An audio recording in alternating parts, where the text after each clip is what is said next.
30 सितंबर सोमवार 2024 को नयागांव कासमपुर में निशा फार्म हाउस के सामने एथिक्स लाइब्रेरी का उद्घाटन किया गया, जिसमें मौलाना मोहम्मद यामीन द्वारा दुआ कर लाइब्रेरी का उद्घाटन किया गया। इस मौके पर मौलाना मोहम्मद यामीन ने तालीम के बारे में बताया और मास्टर जावेद उस जमा उर्फ राजा ने शिक्षा के बारे में विस्तार से बताया।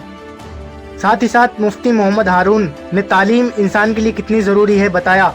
लाइब्रेरी के डायरेक्टर मोहम्मद दानिश ने बताया, एथिक्स लाइब्रेरी में सुरक्षित स्थान मौजूद हैं, जहां पर सारी सुविधाएं मौजूद हैं। हमने मामूली सी फीस में बहुत सुख सुविधा देने का प्रबंध किया है।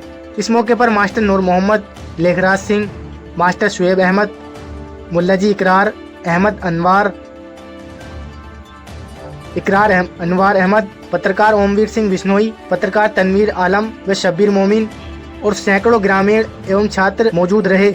देखिए एक रिपोर्ट शब्बीर मोमिन के साथ नयागांव कासमपुर से न्यूज़ दर्पण के लिए।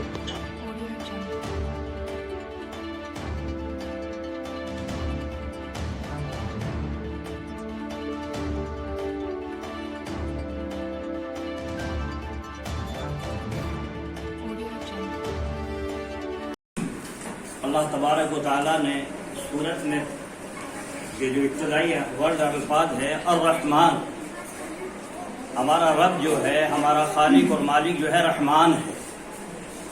रहमान के माने हमदर्दी, खैरख्वाही, रहम करने के हैं। इंसान हकीकतन वही है जिसके दिल में रहम हो, हमदर्दी हो दूसरे को। एक हदीस में आता है अद्दीन अन-नसीहा, दीन सरासर खैरख्वाही का नाम है। इमाम ग़ज़ाली अलैहि रहमान ने लिखा है कि जितने जानदार हैं उनकी 3 किस्में लिखी हैं। एक जानवर में चरिंद परिंद सब वो हैं जो दूसरों को फायदा पहुंचाते हैं, नुकसान नहीं पहुंचाते। जैसे गाय बैल भैंस हैं, फायदे के हैं, नुकसान नहीं देते। कुछ जानवर वो हैं जो न फायदा देते हैं न नुकसान देते हैं, उसे चरिंद परिंद हैं। कुछ जानवर वो हैं जो नुकसान ही पहुंचाते हैं, फायदे नहीं पहुंचाते। सांप है, बिच्छू है, भेड़िए हैं, दरिंदे हैं जो नुकसान पहुंचाते हैं। इंसान इन सब से आला और अफजल है। तो इंसान हकीकतन वो है जिसके अंदर इंसानियत हो, हमदर्दी हो आला दर्जे की।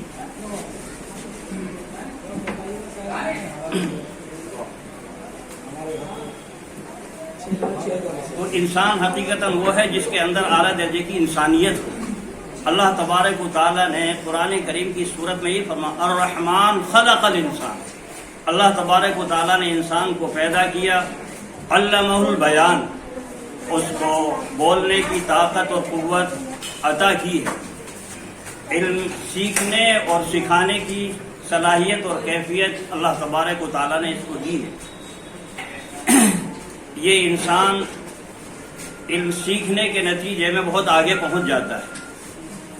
दूसरे और जो चरिंद परिंद जिनके पास कुछ सलाहियतें होती हैं वो सीखते नहीं हैं, लेकिन इंसान सीख कर बहुत कुछ हो जाता है। इल्म जो है यही जो है इसको दूसरों से मुमताज करता है। तो बड़ी खुशी की बात है ये यहाँ इस चीज़ का इफ्तिताह किया जा रहा है। दुआ है अल्लाह तबारक व तआला इसका फैज़ आम फरमा दे, इससे मखलूक खुदा को बहुत आला दर्जे का फैज़ पहुँचे। ये बड़ी खुशी की बात है। एक बात यह है, इल्म के साथ साथ अखलाक, कैरेक्टर, किरदार का सही होना ज़रूरी है। बहुत से इल्म हासिल कर लेते हैं, उनका कैरेक्टर, किरदार जो है ठीक नहीं है। इंसान हकीकतन वही है कि जिसमें आला दर्जे की इंसानियत था, और यहाँ तक था कि अपनी बच्चियों को वो जिंदा दफन कर दिया करते। जरा जरा सी बात पर जो है झगड़े और जंग शुरू होती थी और सदियों तक चलती रहती थी। अल्लाह के नबी सल्लल्लाहु ताला अलैहि वसल्लम ने वो पाकीज़ा अखलाक पेश किया जिसके नतीजे में एक दूसरे की हमदर्दी कितनी आला दर्जे की आ गई। गन्ने खेत में देखा है आपका भी? कोई एक्सीडेंट अलग चीज है, कहीं कोई मरा हुआ प्राणी देखा है जंगल में? अपनी मौत से नहीं देखा।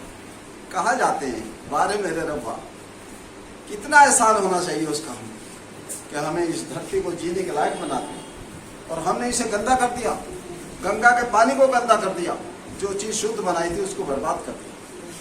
वो कहाँ जाते हैं प्राणी, कैसे मौत आती?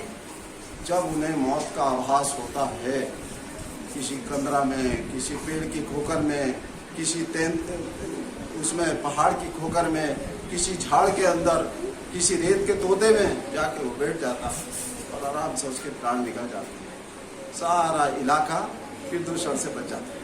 किसी ने सुना है कि काठ में कितने बंदर है, कोई मरता देखा है? मरते कहाँ हैं फिर जाके? एक प्रश्न है मानवता के साथ। और उसने इतना इंतजाम किया था कि जितना भी जानवर मरते थे उसे सफाई कर्मी गिद्ध थे पहले, एक व्यवस्था बना रखी थी उसने। हमें क्या करना है? हमें उसकी बनाई हुई व्यवस्था को कबूल करना है। और जो उसने सीमाएं खींची हैं हमारे अंदर, शास्त्रों के जरिए से, आलिमों के जरिए से, विद्वानों के जरिए से, उनका पता करें और अपने जीवन का मार्ग जो है वो सीधा मार्ग, सत मार्ग की तरफ हम चलने लगे। और फिर तुम ईश्वर के प्यारे बनोगे, ना तुम पे विकोप आएगा, ना कोई आपके साथ जो आज समाज के अंदर तमाम अनहोनी हो रही है, ये सब चीज दूर हो जाए। इंसान जब भटकता है तो परमाणु बनाता है। आज पूरी दुनिया खतरे में लबालब है। न जाने किस 24 घंटे के अंदर, न जाने 1 महीने के अंदर दुनिया समाप्त हो सकती है। 12,000 ये 2 पैर का जो प्राणी है ये एलियन है, ये यहाँ का नहीं है। किसी शास्त्र ने ये बताया कि इंसान यहाँ धरती पर पैदा हुआ, उतारा गया।